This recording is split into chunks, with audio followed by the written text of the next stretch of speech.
Can a poorly written thesis be saved before submission? Yes, but only if you stop pretending it just needs one last read. A weak thesis usually isn't failing because the research is useless.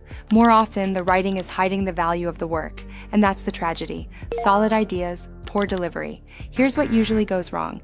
The argument is there, but buried under long, messy sentences. The structure exists, but chapters don't connect smoothly. The sources are strong, but citations are inconsistent. The findings matter, but the discussion doesn't clearly explain why they matter. That's not a dead thesis. That's an under-edited thesis. And yes, it can absolutely be saved if you fix the right things before submission. You do not need to rewrite your entire paper from scratch. In most cases, what you need is targeted academic revision, clearer sentence structure, stronger logical flow, sharper argument presentation, cleaner citations, and formatting better paraphrasing and reduce similarity risk, more professional academic tone. This is exactly where students waste time trying to self-repair everything at the last minute and end up making it worse. At Thesis-Edit.com, we help rescue theses before submission by improving clarity, structure, language, and academic presentation, without changing your research or voice.